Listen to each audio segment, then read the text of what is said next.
Hola, com va? Soc Javi Off, benvinguts al canal d'Escacs en català. Avui farem un nou vídeo de tàctica i us explicaré el recurs tàctic de fotre la torre a la cara del rei.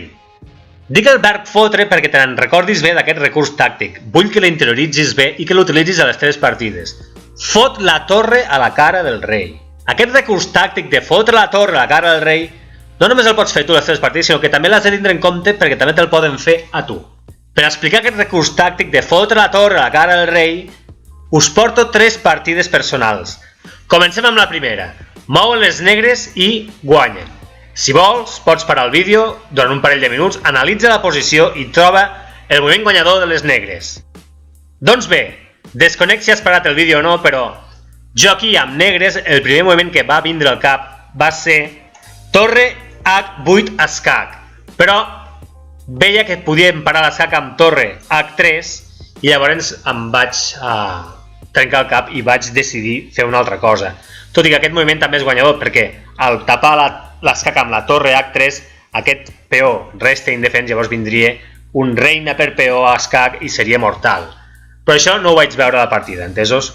Sinó que vaig dir, escolta'm, si faig torre H8 em tapen l'escac amb torre H3 i no m'interessa.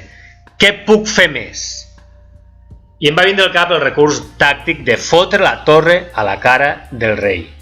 I aquí el moviment guanyador, o un dels moviments guanyadors, perquè també torre H8 és guanyador també, però el moviment que vaig fer jo aquí va ser torre H2 escac, fotent la torre a la cara del rei, una torre indefensa, per tant és un sacrifici de torre.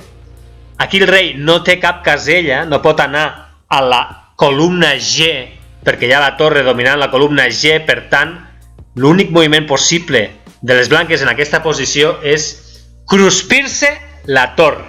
Entesos? Cruspir la torre.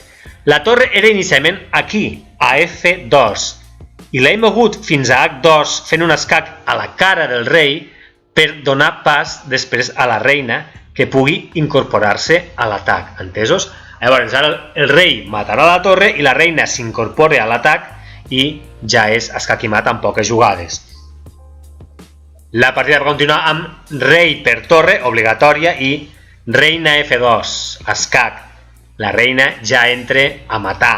Aquí el rei, si va a H1, és un escac i mat aquí a G2. Per tant, se salve fent rei H3, que és el que va moure rei H3, i ara ve reina G2 escac i torre H8 escac i mat.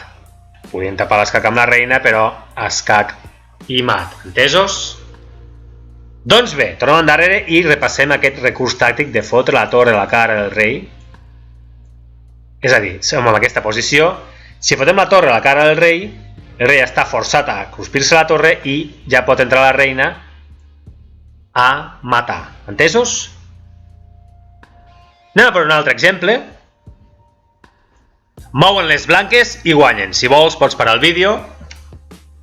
Doncs bé, desconec si has parat el vídeo o no, però analitzem una mica la posició. Aquí les blanques tenen una peça de més respecte a les negres, però les negres estan a punt de fer un escac i mat, de passadís amb reina F1 escac i es cruspeix la reina amb la torre i torre per torre escac i mat de passadís. Entesos? Però aquí mouen les blanques, per tant som en una situació límit amb blanques on només podem fer escacs, no podem fer un altre moviment que no sigui escacs, perquè imagina que fa un moviment estúpid com per exemple cavall D5, doncs vindria reina F1 escac i això és un escac i mat de passadís com hem dit abans. Entesos? Per tant, tornem endarrere, mouen les blanques i només poden fer que escacs.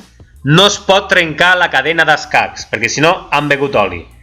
És un símil amb el transport d'aliments, que no es pot trencar la cadena de fred, doncs aquí el mateix. Les blanques no poden trencar la cadena d'escacs. Per tant, han de fer escacs, escacs, escacs, fins l'escac i mat final.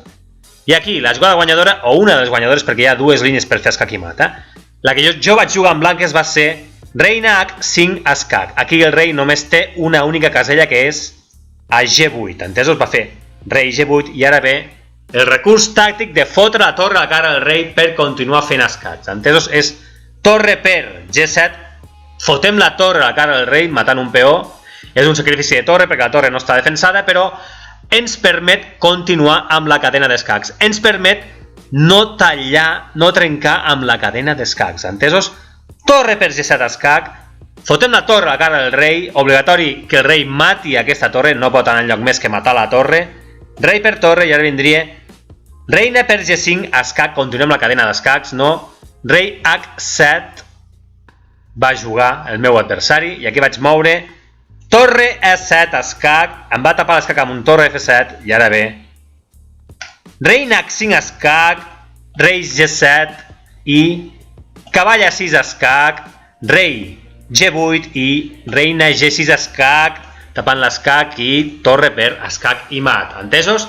Aquesta és una de les línies. Tornem endarrere. Érem en aquesta posició, mouen les blanques. Una altra línia guanyadora és fotre la torre directament, és a dir, torre per G7 escac, i aquí el rei està obligat a acceptar aquesta torre, ja que si mou, per exemple, a rei H6 ve un escac i mat aquí, entesos? Per tant, s'ha de menjar la torre tant sí com sí, rei per torre i ara ve reina G5 escac, rei H7, reina H5 escac, rei G7, torre E7 escac, torre F7 i la mateixa jugada que abans, cavall E6 escac, escac i escac i mat. Entesos? Doncs bé, tornem endarrere.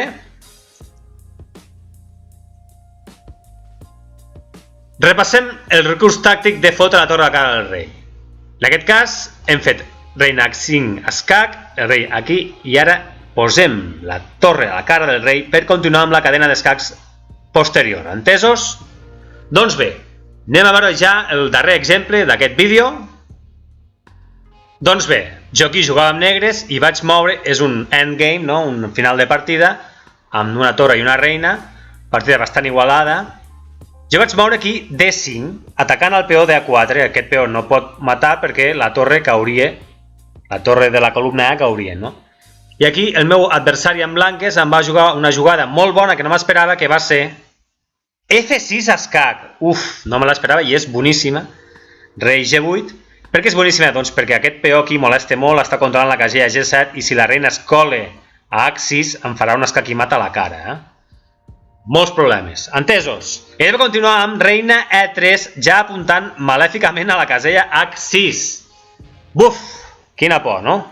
Vaig fer torre per A4 atacant a la reina i alhora atacant a la torre i ell es va apartar i va fer reina H6, amenaçant un escac i mat imparable, o no, a la casella G7. Doncs bé, som i oferim aquesta torre gratuïta, no? Doncs bé, aquí no tenim cap més opció que el mateix que abans, fer escacs, escacs i escacs, perquè si fem un altre moviment que no sigui un escac, ell vindrà amb un escac i mat. Entesos, no podem trencar la cadena d'escacs. El mateix que abans, no? I doncs vaig acceptar la torre i vaig fer torre per torre escac. Rei G2. I ara què hem de fer? Hem de continuar amb els escacs, perquè si no ens fan l'escac i mat a la cara, no? Per tant, aquí ve el recurs obligatori de fotre la torre a la cara del rei. Hem de continuar amb els escacs, no tenim cap altre. I no podem fer cap escac amb la reina. Per tant, la jugada guanyadora és torre G1 fotent la torre a la cara del rei. Aquí el rei blanc està forçat a cruspir-se aquesta torre. On pot anar? Si no, pot anar a H2 o bé pot anar a F2 o bé pot anar també a F3. No pot anar enlloc més o cruspir-se. Si anés amb una altra banda que no fos cruspir la torre, vindria la reina fent un escac a G3. Per tant, el rei està forçat a cruspir-se aquesta torre. Entesos? Rei per torre. I ara què ve? Hem de continuar amb la cadena d'escacs. Hem fotut la torre a la cara del rei perquè després pugui entrar la reina a matar. A matar no, però a continuar fent escacs, no? Reina G3 escac, rei F1, i ara ve un altre escac, reina F3 escac, i després ens cruspim aquest peó malèfic que és un mal de cap. I ja ens expulsem el perill de l'escac i mat a la casella G7. Entesos? Ell va fer rei E1 i em vaig cruspir el peó. I aquí tinc dos peons d'avantatge respecte al meu adversari i això és una còmoda victòria per les negres. Entesos? Si vols, podem veure com va anar la partida. Ell va fer rei D2, jo vaig fer reina F2 escac. Ara aquí el que volia era intentar forçar un bescanvi de reines, perquè amb les reines fora de l'escaquer és molt més fàcil, amb 2 peons d'avantatge. Rei C1, D4, reina C5 i la meva oportunitat, ja puc bescanviar reines, la veus? Sí senyor. Bescanvi forçat de reines amb reina E3 escac i bescanvi forçat, i això és una claríssima victòria per les negres. Entesos? Passo a la partida ràpid, si vols.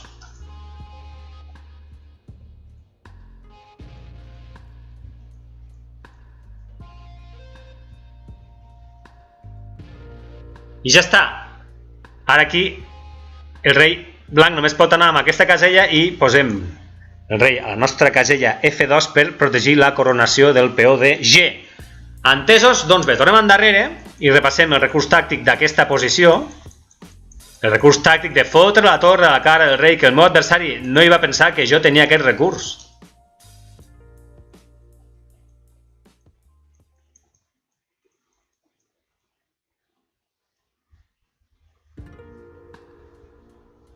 Som aquí. El meu adversari blanc està a punt de fer-me un escac i mat a la cara amb G7, reina G7, no? Aquí només podem fer escacs, entesos? Torre per torre escac, pam. I ara vindria el recurs tàctic de fotre la torre a la cara del rei per després pugui entrar la reina a continuar fent escacs.